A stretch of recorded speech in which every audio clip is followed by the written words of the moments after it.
flat dollar-yen, but remember it has been weakened from the previous levels that we saw sometime last week. The Korean index also on the back foot, lower by about 0.15%, while the Straits as well as the Taiwanese indices should come up for you as we speak. The Straits as well and the Taiwanese index sitting on the red side, which is pretty much in line with how the Korean markets are trading. The SGX Nifty, this is important given the fact that yesterday we saw a bit of a rally in the last hour. The Nifty recovered about 100 points from the lows. The SGX Nifty indicates that maybe the start would be soft to the tune of about 20 to 25 points. Okay, so those were the cues coming in from Asia, and that was all because it was the second straight day of losses for Wall Street as well. Now, the Dow ended lower by 190 points. The Nasdaq also dropped almost 0.5%, and the S&P 500 was down by 0.6%. Investors priced in negative corporate earnings growth for the season, and that's the reason the investor sentiment was a bit subdued. CNBC's Rahil Solomon gets us a wrap of all that transpired on Wall Street yesterday.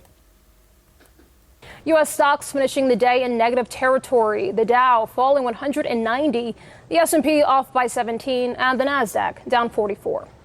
Boeing is feeling the impact of the 737 MAX aircraft's global groundings, a result of 2 fatal crashes involving the 737 MAX 8 model. First quarter orders and deliveries getting hit hard, with total orders dropping by almost 50% from the same time last year. No new 737 MAX orders were placed, and deliveries were also halted after the planes were grounded last month. Bank of America, the latest corporation to hike its employees' minimum pay starting May 1st. The bank will raise employees' hourly minimum wage to $17 an hour, with plans to reach a $20 an hour minimum for workers by 2020. And YouTube had to shut down the comment feature on a live stream of the House Judiciary Committee's hearing on white nationalism when the comment section became flooded with racist and anti-Semitic comments. It was a clear demonstration of the problems social media companies have controlling hateful content. And that is the action from the U.S. market. Back to you in Mumbai. All right, and the big news that came in overnight, the International Monetary Fund again has reduced its global economic growth forecast for 2019, citing risks like increasing trade tensions and tighter monetary policy by the Federal Reserve. The fund said it expects the world economy to grow by 3.3%. That's down from its previous growth outlook of 3.5%, which also was a downgrade. However, the IMF added that it expects the economy to grow by 3.6% in 2020. The IMF says the balance of risks remains skewed to the downside. Let's listen in to the IMF chief economist, Geeta Gopinath, who spoke exclusively to CNBC. There were several factors that weighed negatively on growth, especially towards the second half of 2018. So we are projecting growth to slow from 3.6% in 2018 to 3.3% in 2019. And what's changed is the trade tensions that were high, especially towards the end of 2018. The needed credit tightening in China, the tighter monetary policy, again, in 2018 by major central banks. And there were country-specific shocks that happened in Germany, in the auto sector, Japan, with natural disasters. All of these factors have contributed to a significantly weakened outlook for 2019. The last quarter of 2018 for the U.S. was weaker than we had expected. That plus some of the negative effects of the government shutdown, but that's very slight. The positive revision for 2020 reflects the more accommodative monetary policy stance of the U.S. Federal Reserve. Going forward, what would happen is going to depend a lot on what the data looks like coming in. So our projections are for the global economy to recover by 2020 to about 3.6%. The U.S. will continue to slow, but that is more a reflection of the waning of the fiscal stimulus. And so, the U.S. economy is growing above potential.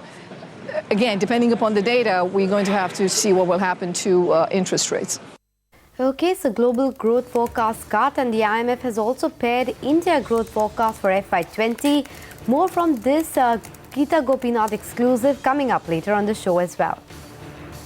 But reacting to the IMF global growth forecast cut, James Sullivan, head Asia ex-Japan equity research at JP Morgan, says that global growth is slowing down and we are perhaps at the worst point of the sovereign debt crisis. Take a look. What the IMF did is actually quite interesting, and it's very clearly a game of watch the forward and not the historical. And so they're taking down their current year estimate, however, bringing up their forward year estimate. I think it's important to recognize that despite the backdrop of current data, and it isn't great, right? We're sitting on a global PMI right now that's the lowest that it's been since 2012, at the worst point of the euro sovereign debt crisis. So it's not great data from a today perspective. On a go-forward basis, however, we have the VAT cut in China that comes into effect on April 1st. We have a reduction in Social Security contribution that comes in May 1st. We have improving data coming out of China right now. So China is an incremental driver of demand as we go through the second half, is very much baked into our forecasts. I was an equity trader for about 10 years prior to joining JP Morgan. The game was always watch the forward guidance, not the historical print.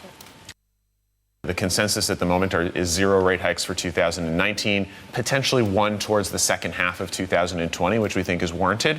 But we have to recognize that global growth is slowing. There are very significant trade concerns that are on the horizon, and central banks are proactively addressing these concerns. All right, and across the Atlantic, the European markets ended in the red after trade tensions between the US and the European Union intensified following the World Trade Organization ruling over subsidies. For Airbus, all three indices ended with heavy cuts. The DAX fell about 112 points. Investors also continue to monitor the upcoming Brexit meeting. In terms of other stocks, we had some decline seen on Rolls-Royce. Other than that, for Brexit, watch out for an emergency meeting when all the 28 EU states will vote on whether to grant the UK an additional Brexit extension or not. Remember, the prior date was March 29th, which was extended to April 12th. And let's see, it's on Wednesday that all the 28 EU nations will meet again to decide whether there will be an additional extension or not. Okay, so uncertainty over Brexit continues, but in the currency space, the dollar index trades flat against previous session levels. The yen, meanwhile, gains against the dollar. The dollar index now sitting at the 97 level. In the world of commodities, crude oil prices ease from 5-month highs after Russia signals that it wants to raise output when it meets with the OPEC in June. And from the precious metal space, gold prices rise to its highest in more than a week as the dollar and equities weakened after the International Monetary Fund cut its global economic growth forecast for the year, with increased buying by central banks lending further support to the commodity. Right.